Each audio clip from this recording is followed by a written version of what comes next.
gentlemen. This is Rayshawn Mills with the Iconic Podcast 365.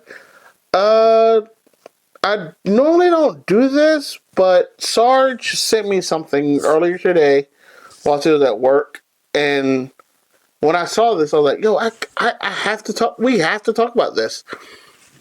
Unfortunately, Sarge is still working as I'm recording this, but he sent me saying that Xavier Woods and Kofi Kingston has mutually departed from the WWE. And when I saw that, it instantly made me go, this is not the company that I grew up with as a child. I'm a huge WWE fan. Like, if you look at our setups, it's based off of WWE. So, and I also followed Kofi Kingston's career from when he first debuted in 2008 or 9, I want to say, all the way up to now, which lets me know, like, the company that we're being presented with now is not the company that we grew up with. And what I mean by that is, if you lose an Xavier Woods and a Kofi Kingston, because when they first formed the New Day, I was not a fan. But what ended up happening was they won me over.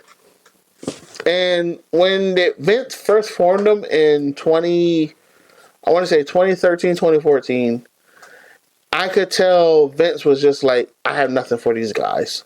So let me just put them together, make a team, and it is what it is. Like, he just literally was like, I have nothing for them. Just put them together. But they ended up getting themselves over because they got the Rocky Maivia treatment, which is when Vince first presents them, the fans hate them automatically because it's like, these are your guys, love them.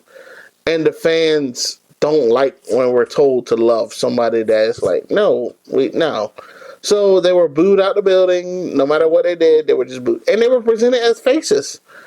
Then they started being, Vince did the smart thing and let them be heels. And when they were heels, the rumor came out that was like, they're getting Rocky Maivia treatment, which is they're given a script, but they're not told to follow the script. They're allowed to just say whatever. Like, they're allowed to just free flow. As long as they make their practical points, they're good. And when they did that, they got over with the fans because it was like, wow, this is how they genuinely feel. It felt genuine. That's the thing that got the New Day over, was they were genuinely, this is how they genuinely felt. And not just that's how it was, they were just funny. But what won me over with the New Day, which what made me love the New Day, was the fact of WrestleMania 32. It was at the Monday Night Raw, and he's like, okay. Now when Randy Orton is dancing to your theme song, going off script and dancing to your theme song, you're over. Like, you're, in my book, you're over. I like you because you made Randy Orton the legend, the 12 whatever time champion he was. In other words, you made a legend in the business, break character, to dance to your theme song. You're over in my book. And then they put on some bangers with the Usos. So they were wrestling the Usos on SmackDown, like they got drafted to SmackDown. And they had the longest tag team title reign at that time. Like, Demolition was first. I think it was Demolition. Then they surpassed Demolition, which made you know, like, yo, the New Day is here to stay. When they broke that record. Then they went on to SmackDown and was putting on banger after banger after banger with the New Day, with the Usos. My bad. The Usos.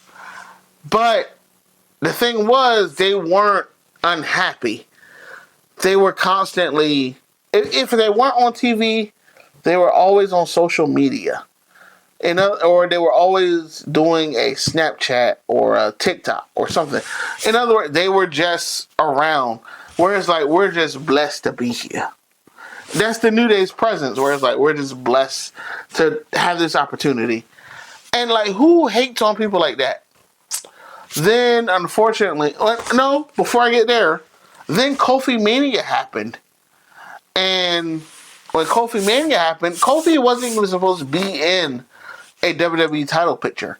He was legit just supposed to be that guy that's like, Mustafa Ali is injured, fill in for him, and that was it. But he ended up getting over, and like it wasn't the fact of he's a black guy that got him over. It was the fact of we've been rooting for Kofi since 2008. Give him his flowers, and that's what ended up happening. So when he finally won the WWE title, it literally felt like, like they listened to us, and this is an authentic black champion, a black WWE champion at that. Because The Rock, yes, The Rock held it, but no disrespect to The Rock, but one day The Rock's black, one day The Rock's Samoan. It depends on whichever audience he's trying to win over. But Kofi Kingston that's a black guy. He's that champion. And it felt right. Like, I think even if you watch a video of MVP and Chad Gaspon, like, you watch them break down and cry because they're like, he did something that we couldn't do. And, like, that makes you feel emotional, and that's what gets you behind. Granted, when he finally defended the title against Brock Lesnar, it was like 7 seconds. Screw that. But the fact of he did it. That's something you got to get behind. Then fast forward in 2020, pandemic era WWE, Big E wins the WWE title. And when Big E won it, it did feel like to the nicest guy in the locker room. Here's your reward. You get a WWE championship.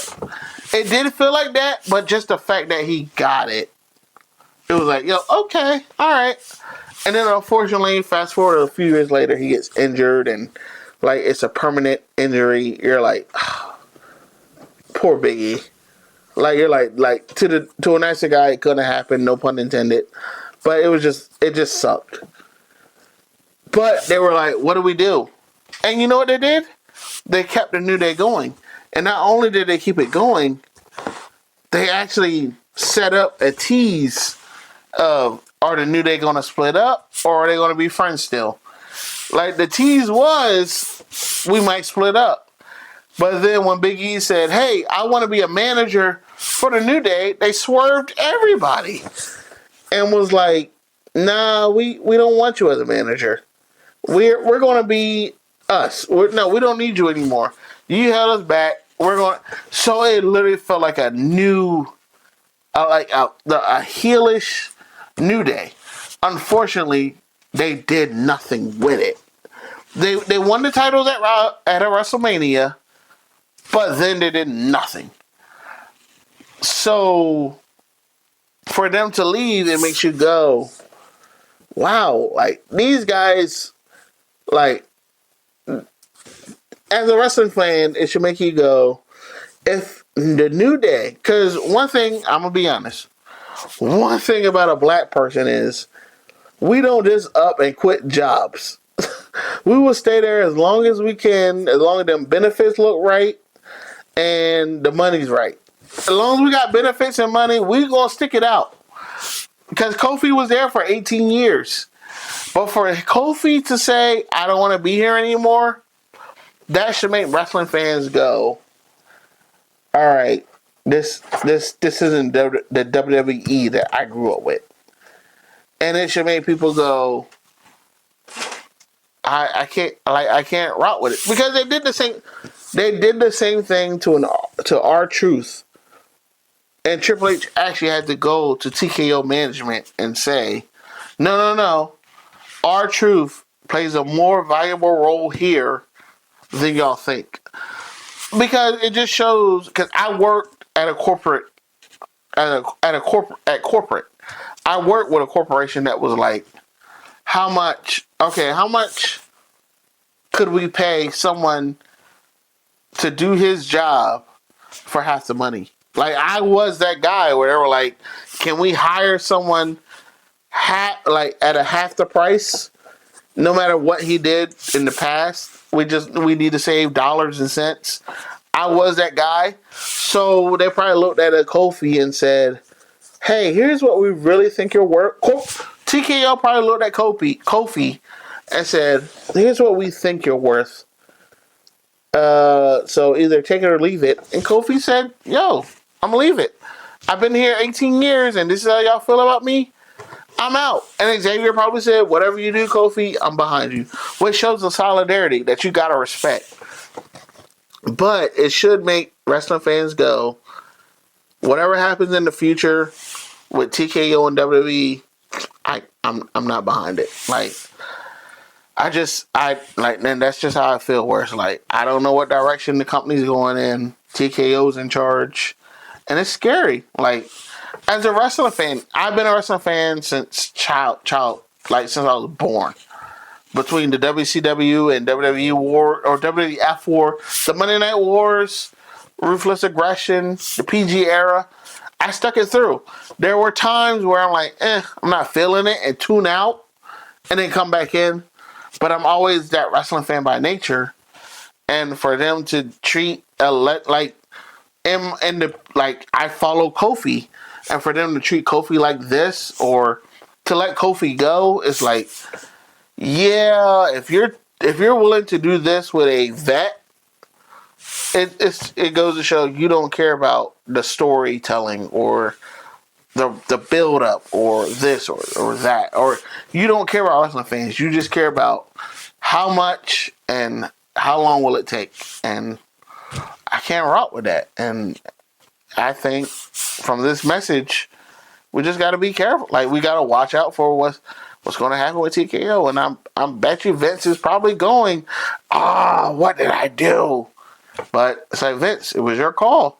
You went down. You chose to do a Kaiser Sosa, and you're just reaping the benefits of what you sowed. And that's just how I feel right now. So hopefully for the best. But I really do hope Kofi and Xavier and Big E, the New Day. I just hope the best for the New Day, because I was with you guys from the beginning, and I'm gonna stick with you guys to the end.